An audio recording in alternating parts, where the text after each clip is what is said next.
Doctor Shyamaprasad Mukherjee fill सारा नैजिबा आसेमनि सालरगै आगरतलानि BJP तांनगत संसाजाखा कायसा मुइतु खलायमुं पांडा पांडाव थांनि मानजागिखा मन्त्रकरा डॉक्टर मानिक साहा बीजेपी हास्ते कासकु एमपी राजीव भट्टाचार्य खबै बीजेपी पार्टीनि जजदा मंत्री एमएलए ताई पार्टीनि कार्यकर्ता বাঙালি হিন্দুদের জন্য যা করে গেছিল সেটা ভোলার নয় এবং আজকে ওনার যে অবদান সেখানে কিন্তু আলোচনা হয় না দুঃখের বিষয় আজকে কিন্তু উনি যা কাজটা করে দিয়ে গেছেন মানে সেটা কিন্তু আমার মনে হয় এগুলো নিয়ে আমাদের বেশি করে আলোচনা দরকার।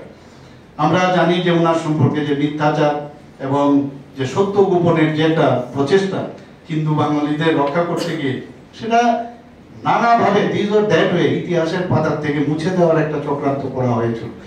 কিন্তু আমি ধন্যবাদ দেব আজকে উনি যে আমি এখানে বসে বসে ভাবছিলাম যে মাননীয় প্রধানমন্ত্রী যে একটা যে স্লোগান দিয়েছে যে যে আমরা যে বৃক্ষরোপণ করি যে মার নামে যে বৃক্ষরোপণ করি সেই বৃক্ষরোপণ থেকে আজকে যে বিশালাকায় যখন একটা বট গাছের মতো বৃক্ষরূপে পরিণত হয় যে বীজ রোপণ করেছিলেন ডক্টর শ্যামাপ্রসাদ মুখার্জি জনসংঘে 1951-এ সেটা আজকে সারা ভারতবর্ষের মধ্যে ভারতীয় জনতা পার্টির যে সরকার এবং তার যে অ্যালায়েন্স যে পার্টনার হিসাবে আজকে 28টি রাজ্যের মধ্যে প্রায় 20টার উপরে আমাদের সরকার সেখানে আছে।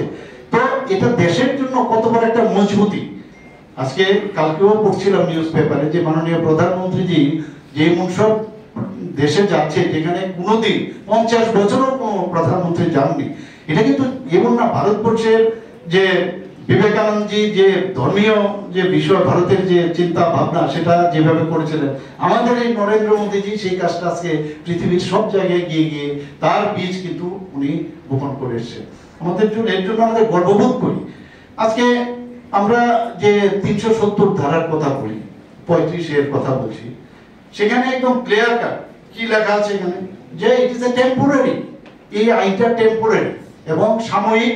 কিন্তু এই সাময়িক যে আইন করা হয়েছিল সেটাকে নিয়ে কতদিন তালবাহানা করা হয়েছিল আমরা সবাই এই বিষয়ে আমরা জানি।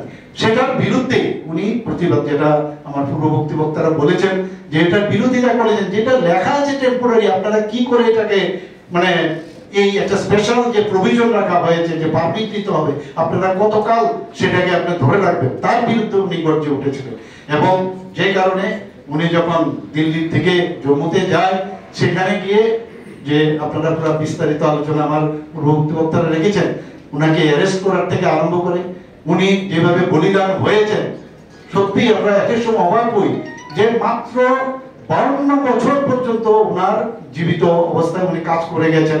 মাত্র 52 বছরে আমরা তো এত বছর বয়সও কিছুই করতে পারিনি। এটা 52 বছরে উনি যা মানে কাজ করে গেছেন দেশের জন্য মানে সেটা ভাবা যায় না। ওনার কাজের ব্যক্তি যদি আমরা বিচার করি শেষ করা যাবে না। আমরা আজকে তার প্রতিবাদ করতে গিয়ে উনি বলিদান হয়েছেন এবং এই বিষয়ে আমার বিস্তারিত আলোচনা হয়েছে এবং এই ধরনের একজন রাষ্ট্রনেতা আমার মনে হয় আগামী দিন আসবে কিনা আমার জানা নেই। এবং ওনার যে আমরা জানি যে অন্তত 33 বছর বয়সে উনি ক্যালকাটা ইউনিভার্সিটির উনি ভাইস চ্যান্সেলর হন এবং ক্যালকাটা ইউনিভার্সিটি সম্পর্কে তখন তুলনা হতো যে এটা অক্সফোর্ড ইউনিভার্সিটি মানা যেত। Oxford university was supposed to B the best one, তার সাথে তুলনা করা হতো ক্যালকাটা ইউনিভার্সিটি। সেই ক্যালকাটা ইউনিভার্সিটির মধ্যে রবীন্দ্রনাথ ঠাকুরকে সাহসিকতা দেখুন তখনকার সময়ে মানে রবীন্দ্রনাথকে বাঙালি হিসাবে ওনাকে ওইখানে কনভোকেশনে ডেকে উনি ওনাকে সম্মান